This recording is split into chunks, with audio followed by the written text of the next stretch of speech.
In recent days, long familiar slogans from certain Persian-centric circles have re-emerged, invoking the name of a former dictator.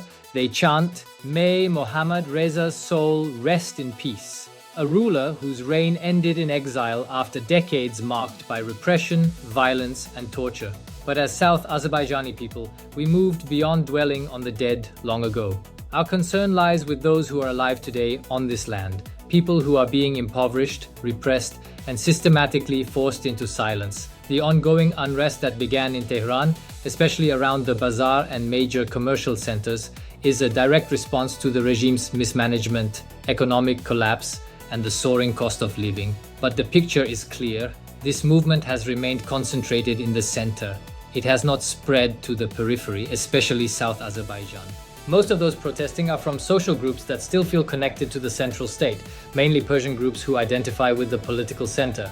Azerbaijan and other non-Persian peoples have not joined this process. This is not a coincidence. This is not fear. This is a conscious political choice. We are not silent. We reject being deceived over and over. After the collapse of the Qajar Empire and the rise of the Pahlavi era, a new nation-state was imposed, one built on the dominance of the Farsi language and Shia ideology. This project dismantled the social, cultural, and political foundations of the majority of the peoples living in what is now called Iran. Under this system, a minority group known as Persian elites erased diversity and imposed uniformity. The Islamic Republic is merely the latest version of this same structure, a continuation of a failed system and ultimately a failed state. We, the peoples of the periphery, have borne the greatest suffering.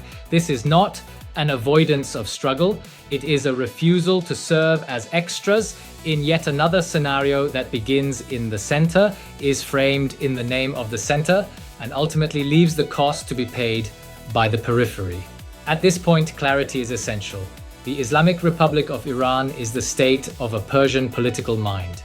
From the Pahlavi era to today, this regime has been built, preserved, and legitimized by Persian-centric elites.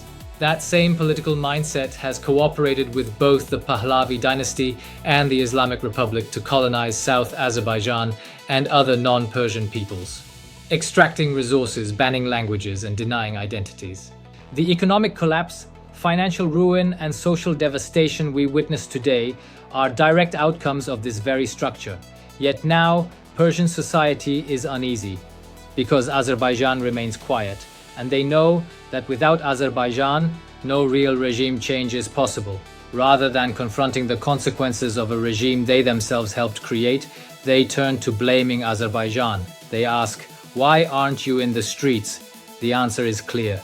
Azerbaijan is not obliged to sacrifice itself once again for regimes built by others, especially a regime that denies our existence and systematically suppresses our identity.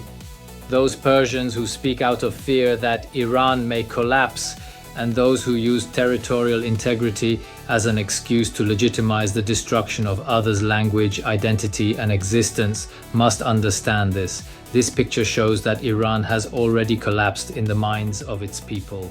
A country collapses the moment it loses the idea of a shared future among its people. When the center is in motion and the periphery consciously keeps its distance, what remains is not unity, but a structure held together by force. Unplanned, centralist, and identity-denying uprisings do not bring down regimes, they only extend their lifespan. Azerbaijan will not, once again, pay the price for crises produced by a Persian political mindset. This is not passivity. This is not a retreat. This is political consciousness. We decide the timing, we decide the form, and we decide who pays the price.